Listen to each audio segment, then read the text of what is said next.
Hey y'all, this is AL Think Madame, and this is going to be a thoughts post. Now, if you have not been here before, a thoughts post is basically where I'm discussing entertainment news, things that have happened in the media, things that are trending, TV shows that I may or may not actually do recap reviews on, and so much more. But today is gonna be basically surrounding a lot of people in the music industry, or select few rather, and one of the castmates of Put a Ring on It. So let's go ahead and get started. So for those of y'all who saw my last recap review on Put a Ring on It, which of course was the reunion special, they only had one. I told y'all that I ran across a channel and I found out some stuff. And the name of that channel is Little Black Book 91. And at that time, he'd already done an interview with Alexia. He'd already done an interview with Kai, but he had like a second part of it that was coming out. So I forget if it was the day before, the day of, or the day after the reunion special aired, but Kai, was going to be doing her interview. So I already was going to watch it. I'd already seen some stuff that was said, and I was already like, woo, child. I went to work and listened to Kai's entire thing. Whenever I couldn't watch, I was just listening. But yeah, it was a mess. So a whole lot of stuff happened that day. And since it was last minute, I didn't have a chance to do nothing. Like, I really would have thrown up like 3 or 4 videos had I not been getting ready for a baby shower that I found out about 2 hours before I got off work. So then I had to go home and get a wig ready and apply it to my head, which was the hairstyle that y'all seen over the past week. And I had to do that. Then when I finally came on here, I had my wig on when I did my recap review for that. And then I had to figure out how to get to the function because I'd never been to that city, even though it's not too far away. It's far enough away for me to get all the way lost. And I got lost before I left the city. Then I got lost when I got there. The wrong address was on the baby shower invite. She had changed her number, so I was lucky that the number was on there. Like, I was like, I done came all this way. Y'all. So yeah, there was so much stuff going on that I already knew before I even left for the baby shower. I wasn't gonna have a chance to discuss it, but let's discuss it now. So the first thing I want to discuss is Project Pat.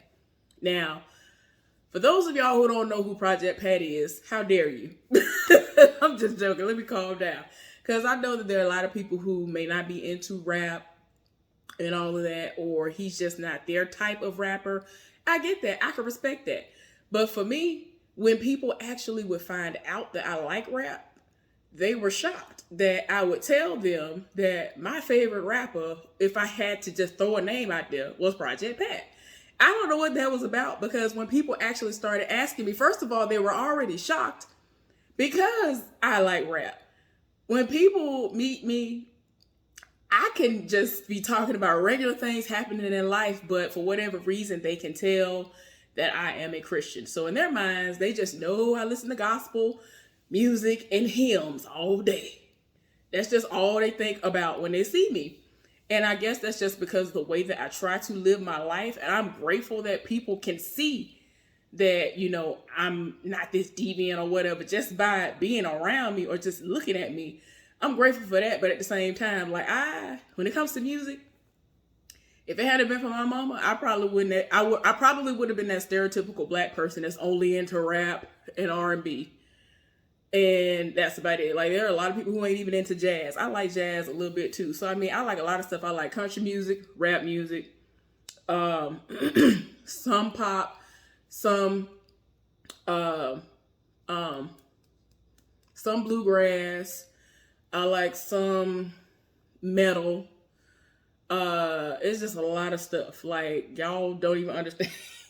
I've had people to be like, wait a minute, what is this? Don't worry about all that. Don't worry about it. I like it. It is what it is. But my mama is so open to a lot of stuff that when she got with my daddy and he started seeing that she was listening to country music a whole lot and all this other stuff, he got the country music station saved in his vehicles and things too now. Like, it is what it is. We just don't listen to blues because I live for blues as well.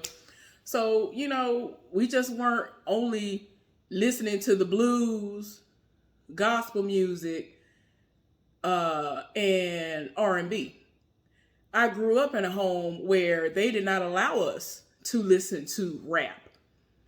It took a while for me to be able to listen to it in front of them. I had to sneak and listen to rap music. The first thing that I had was a tape that my cousin had. He had already had it. He had already listened to it.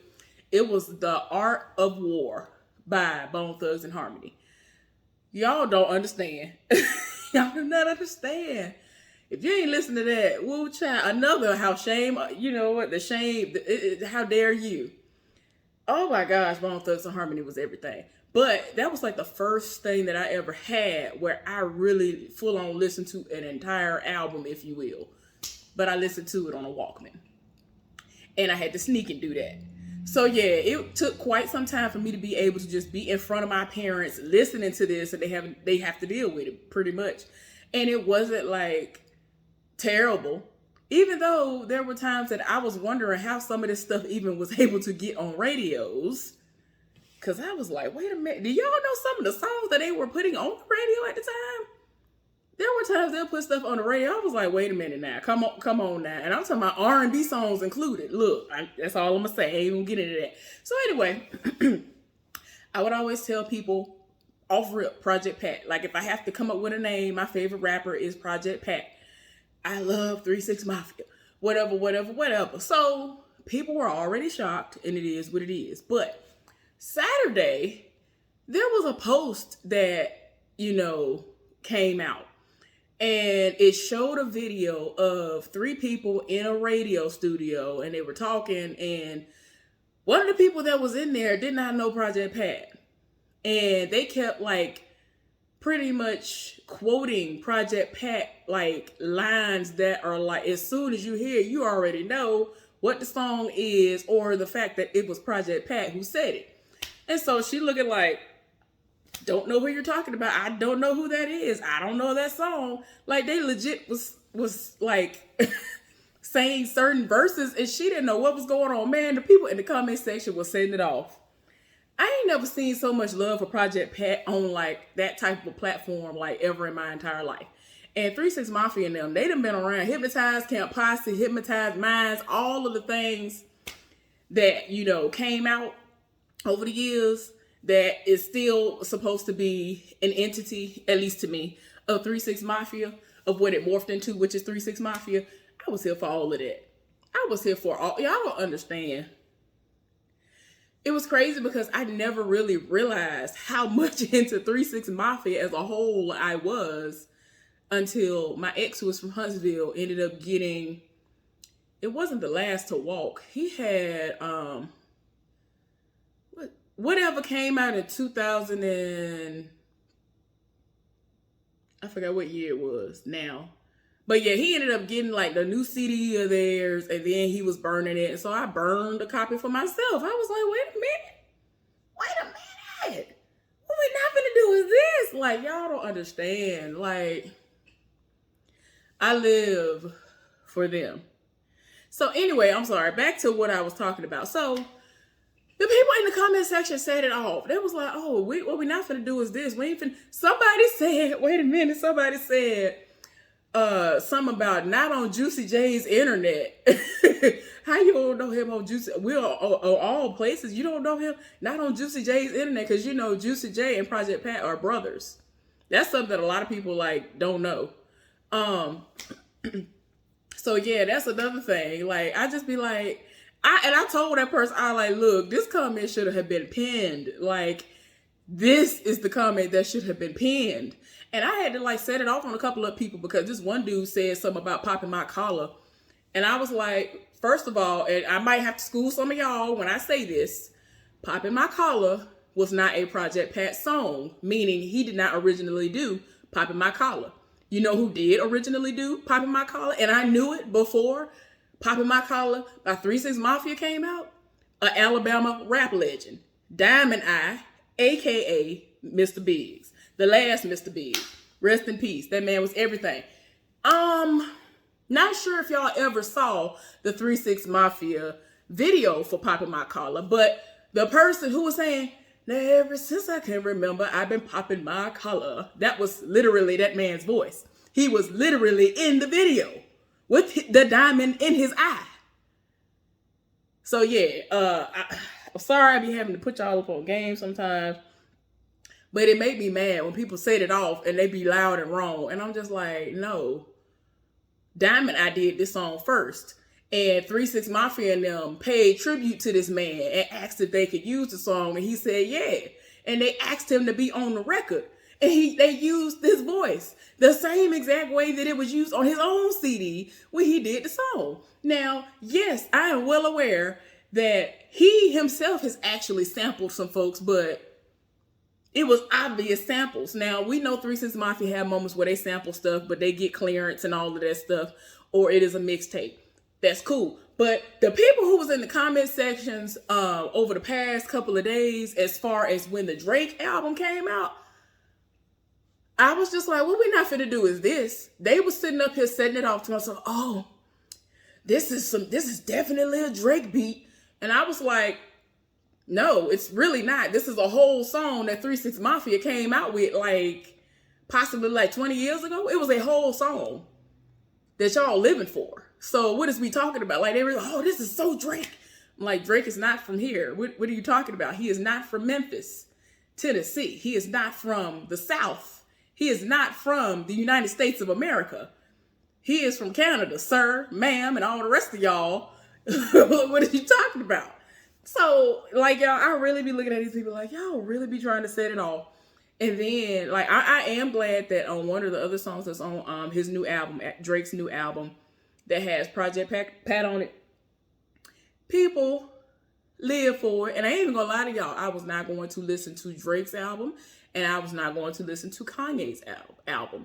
The only reason why I have heard certain songs in particular have been because, as far as Kanye's album, everybody, okay, RDC World or whatever it is, Supreme Dreams, whichever one you want to go by, they put up a video where they were mocking the Donda song.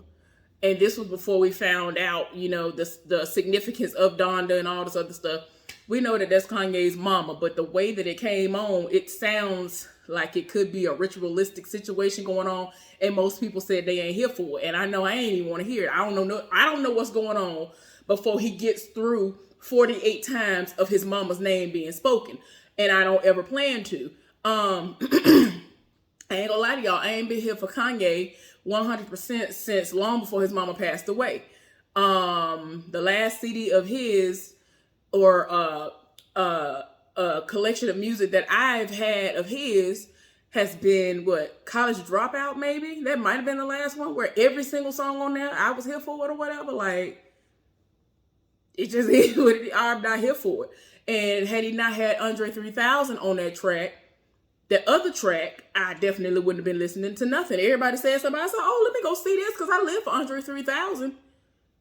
And again, even though this man is basically in retirement and was like, you know what? You told me that this is a track that you are creating because of you losing your mama. I lost my mama a while back, and I can relate to you because we both have gone through that pain. We both are healing from this that has happened to us. You know what I'm saying? So my thing was, oh, you done came out of retirement for him? You done set it off. And we have been wanting an album from him for the longest, but we haven't gotten it. He done told us he good where he at. He ain't doing it. It's just draining. Too much be going on. And I understand. I understand his reasoning. But rap misses people like him. And it's like, you will sit up there and make these people feel like pretty much nothing. And pretty much like, okay, as long as you give us this music, we'll love you. But if you ain't giving us no music no more, we don't love you no more.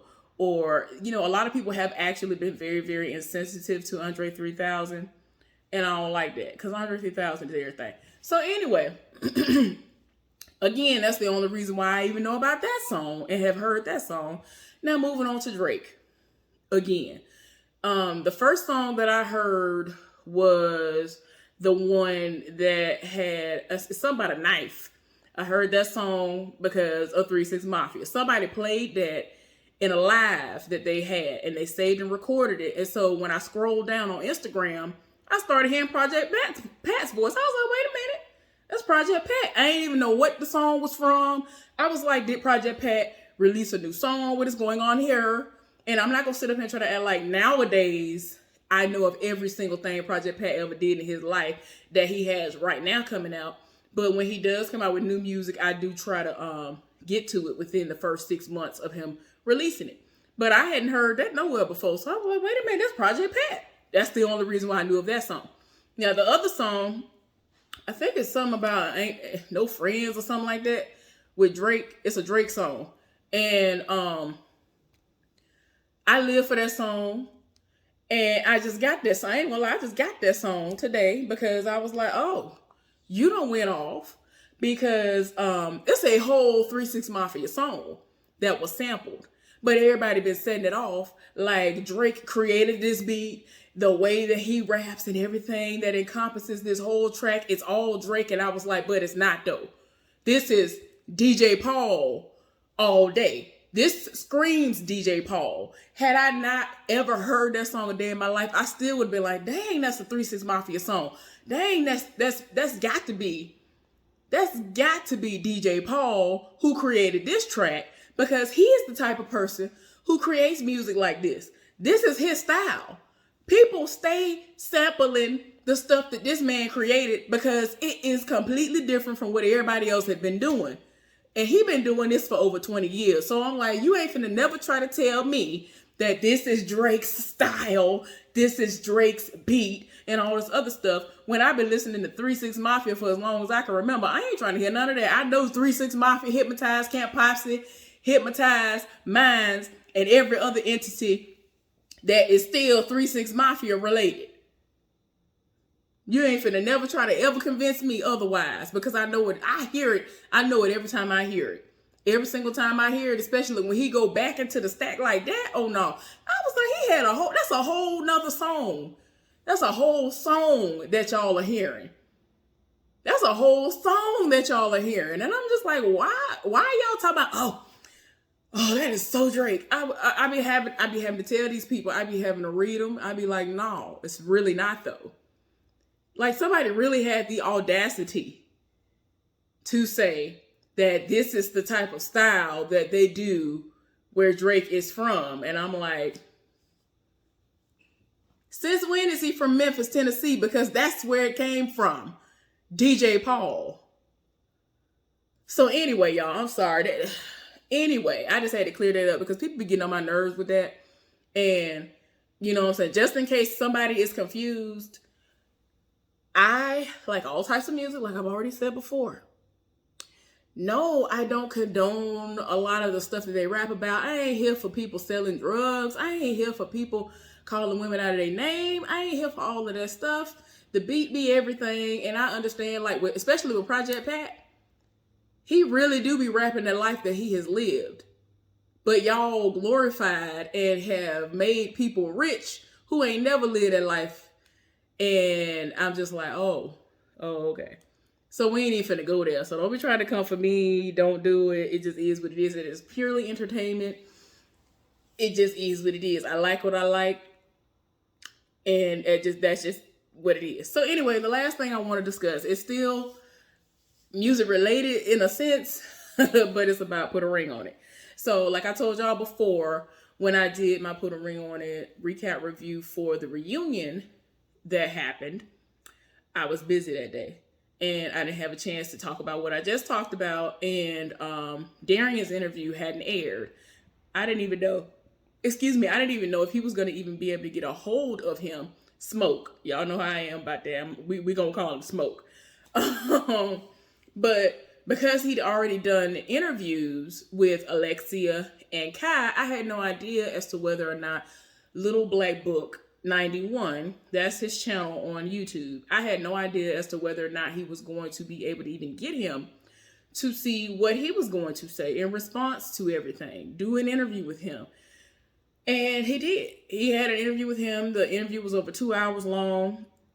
And it seemed like 99% lies. I don't know if y'all saw it or not, but let me tell y'all the gist of what happened. So he gave his background about how he grew up, and you know, you can tell that he is one of those people. This is something that I've seen mainly in the South, because like people who like grew up in New York, it didn't seem like it was that prevalent, because, and then like certain places in California, because y'all are accustomed to different, you know, skin types and their background, the nationalities and all of that. I'm talking about like on a completely different scale, not just black and white, like we were accustomed to in the South. So Smoke consistently talked about color. He said that even though his mama was a young mama, whenever she was around, she made a point to tell him that he was a beautiful black boy and that his skin was everything. He had dark skin. He said his mama had dark skin, so he loved dark skin. He never felt like he was ugly. He was always praised in a sense. You know, that is something that in a lot of the black communities, you're seen as something less than if you have dark skin. But he knew otherwise because his mama was saying it. But even though he knew it to be a fact, he still wanted that validation from people who were not related to him. And he would get that validation. So he was like, yeah, I know my mama say I look good. I mean, and she's supposed to say that because that's my mama. But, you know, of course you want to hear that from somebody that's not related to you. So we hear about his background, his upbringing. I don't know if y'all heard about this before, but y'all know that he was in Field Mob. He was one of the members of Field Mob, the rap group. And Sierra is like a cousin to him, like is actually blood related to him. And the reason why they were able to get her on that single, So What? That song I told y'all about before, So What? So What? And I was kind of like, okay, they kind of knew they were able to get her cool, but it was because his grandmama and I think his daddy or some other relatives like set it up, because they was like, all right, now they own, you already own, they trying to get all the way on, you know, let's get this going. And so she agreed to do it. So it was dope that they were able to get her on that. Cool. Eventually he starts to let us know how he met Alexia. And like with his interview, it got really dark. I really was side-eyeing him pretty much the whole time, because I'm like, okay, what is going on here? He made it seem like he met her and they hit it off well, and that they were just a situationship. They was just an entanglement. We would never know relationship. The relationship, as far as what y'all know about from watching the show, is based off of a relationship that he was having with the white woman that Kai was referring to, who Smoke then reveals to us is actually Greek.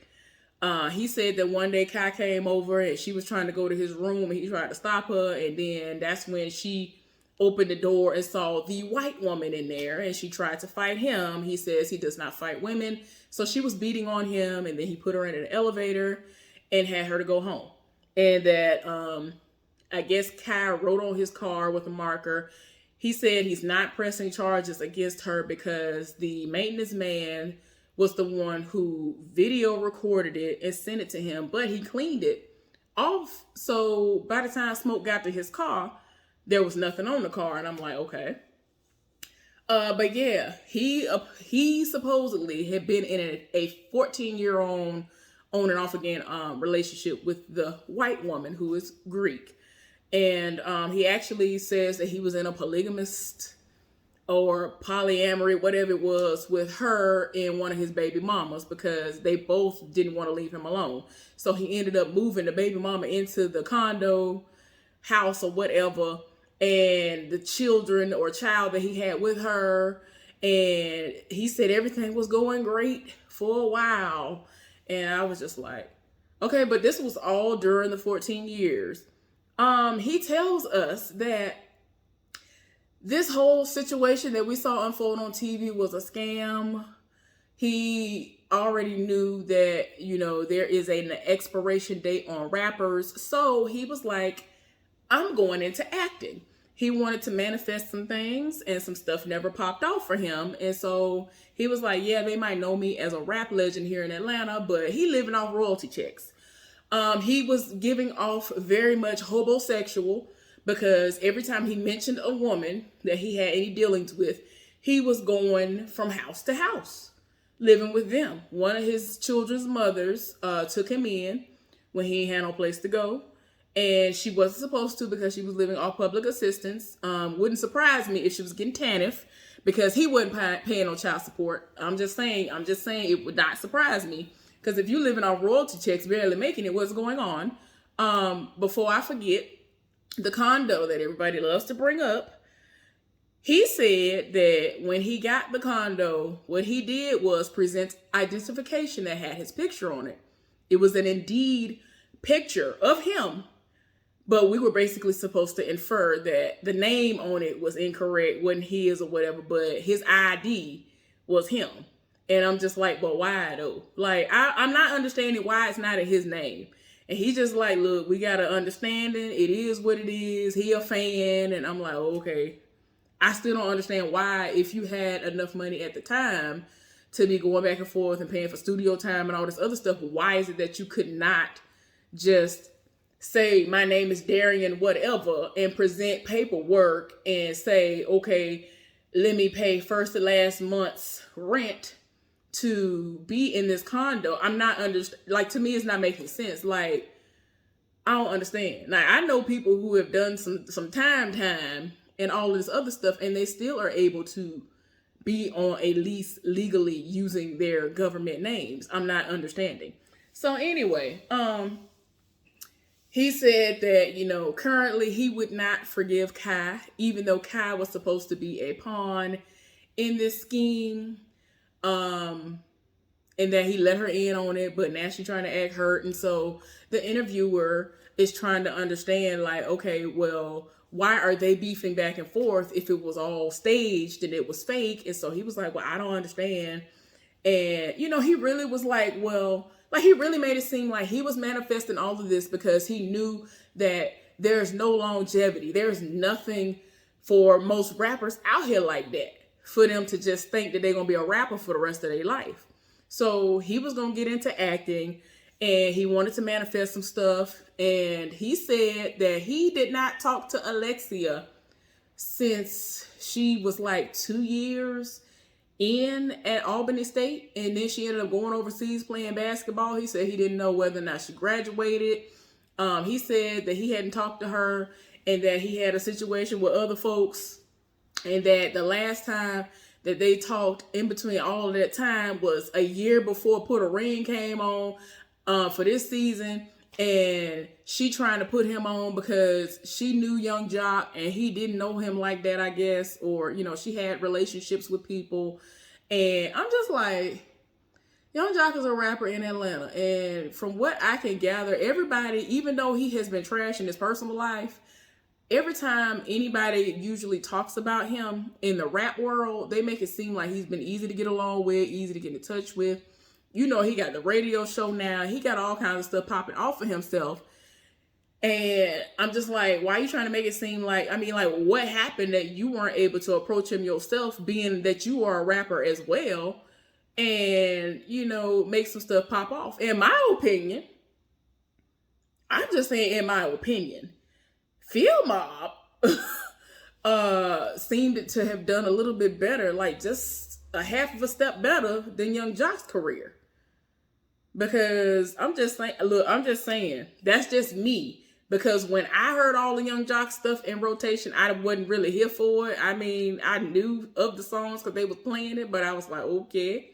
But when Field Mob came on, it was everything. And like some of that stuff actually had like Very meaningful stuff in it. So I was like, okay, y'all set it off and it had meaning. Okay. So that was one of the reasons why I was really pulling for Smoke to change. And then for him to come and do this interview and he's like, yeah, it was a lie. We were never together. We were never in no relationship. She was in on it too, saying Alexia was in on the scam. And, you know, he just wanted to get a career. She ended up approaching Young Jock, trying to get on Love and Hip Hop again because he was a rapper. And he said that she's already done acting gigs and all this other stuff before. So she already had her foot in the door. You know what I'm saying? So I'm like, okay. Like, a lot of stuff just ain't adding up for me. I don't know. Darian be lying so much that it wouldn't surprise me if pretty much everything he said was a lie, because like he basically said Alexia lied about everything except anything that was in his favor. And I'm just like, Smoke. Like, what we not finna do with this? Like, I cannot do it. Then like people wanted to know, like, have you paid bills and all this other stuff. He was talking about how he was with one of the baby mamas and that he used to sell drugs, used to sell weed. He had a drug mule that was the one who was, you know, transporting the weed in. And then the person who was his partner started screwing the person. And so since he was having sex with her, they ended up falling out. So they had to start transporting it by themselves. He ended up getting caught up. They pulled him over, I guess, one day, and they locked him up in a boot camp situation for 6 months. And, you know, he just had to figure out what he was going to do. So that's when he really was trying to manifest a situation where he was going to do acting and all this other stuff. And so he going to say he ain't never liked OWN. He don't like Oprah, which, I mean, I've already said this before. I ain't here for Oprah like that myself either. And it's strictly off the strength of how she was when she had her show back in the day. It got to a point where she was catering to everybody that wasn't black. She wouldn't have Black History Month no more. She would barely put a day on there. Like, she just, it's like in my mind, I felt like Oprah forgot where she came from, to the point of where they dogged her out off rip when she first was trying to get on the scene and do like little bitty things. But you gonna forget where you came from, to, in a sense, where you sitting up here, you don't even want to have Black History segments and stuff on your show like that. Like, it was to the point where I was waiting. I was like, oh, here's Black History Month, whatever. It started getting worse and worse. And I was like, oh no, I'm not even gonna watch this. Like, my mama used to religiously watch that show, and she used to have meaningful people on there. And it just got to the point where if she didn't have a certain person on there, 99% of the time, I wasn't gonna watch the show and support her. But I ain't gonna sit up here and lie and make it seem like the shows that's on OWN ain't it for me. I like a lot of the shows that are on OWN. Even some of the shows that she's been in. When she was on Greenleaf, I was here for it. I ain't trying to say she's a terrible actress or none of that. I just did not like the way she moved when she had her show on, what was it, NBC? I didn't like that. Or CBS, NBC, or whatever. Well, I think it was NBC. I don't remember no more. But you can go back and check for yourselves. Like, that's when I kind of started checking out on her. I'm glad that she's a black woman doing it. She got all this money. Hallelujah, good for you. But I was not feeling you when you did what you did. So I could feel him when he said he ain't here for Oprah like that. But don't sit up here and say you didn't like the network. But then it's funny because he was like, oh, I never liked the network. But when Alexia got a DM for somebody that was scouting people for the show, she screenshot it and sent it to him. And then she ended up like calling him and trying to see if he was interested in it and all this other stuff. And in my mind, I'm just like, okay, you keep saying stuff that ain't making sense, because if y'all ain't in no relationship, I'm not finna set it off for you if we not together. Why would I be sitting up here trying to make your pockets fat when I'm just a easy lay or whatever? It just seemed like you making it seem like she is a bop. You making it seem like she a bopper out here. Do you know what a bopper is? If you don't, just look it up. Look up in the Urban Dictionary. You making it seem like she a bopper. You making it seem like she a thought. You making it seem like she a random lay. And I don't understand. I'm not finna set it off for you if we ain't together. I'm not finna put all this energy into you and we are not a couple. Like, why would she do that? That don't make sense to me.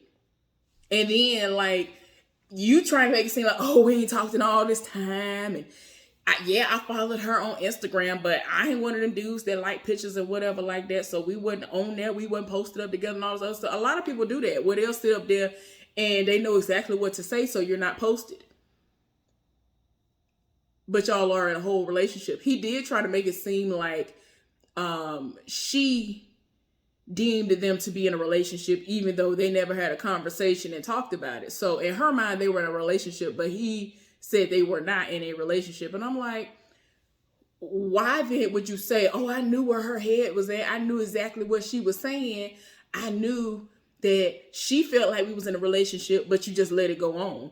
So to me, that sounded like you wanted to use her to get on again in a different capacity. That's what it sounded like to me, if any of this is true. So it's like you're contradicting yourself all the way around. And that's why it made me mad, because I really was rooting for Smoke. Like I told y'all at the beginning of the times that I was doing the recap reviews for Put a Ring on It.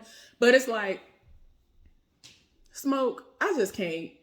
It's the narcissism for me. I just cannot do it. And then, I don't know if y'all knew about this or not, but after he did the interview with Little Black Book 91, he sat up there and did his own little thing where he was saying he lied and he's just on Alexia. And y'all know he loves to say Lex. He's just on Lex and Kai's side. And it's just his channel is just about women, and you're not going to get them to sleep with you. And then he tried to like mimic his accent, and he was like trying to play him. And I'm just like, sir, first of all, you cannot make it seem like that man was sitting up here creating these narratives and trying to paint you in whatever type of light that you deem to be negative, because 99% of the time you were the one talking. And there were times, most of the time, when this man didn't even ask you stuff and you was volunteering the information. So it's like you were making yourself look crazy. I saw the comments because I watched part of the live when it was, really actually happening. It was live right then when I was watching some of it. And I'm like, how you gonna get mad when you were the one who gave this information? He really sat up there and set it off, and then he was like, I'm gonna go live. Me and Alexia ain't never been together. I'm saying this. Why are you then trying to make it seem like, oh, well, I still was trying to save face, and that I was going to, I ended up posting a picture of me and Lex together at my favorite cigar spot and all this other stuff. Like, if we ain't together, I'm not finna be doing all of this. And the scheming was not apparently working, because look where you're at now. People are still against you. He sat up there and tried to make it seem like him crying was fake. And he saw how Sean was getting so much sympathy from everybody, including production. And production tried to coach him and tell him that he needed to cry. And he was like, I'm not finna cry. And he's the type of person that if you try to tell him to do one thing, he gonna do the opposite. And I mean, I get that to a certain extent, but I still don't even know if that's true or not. I know production do be trying it at times, but I don't know if any of this is true.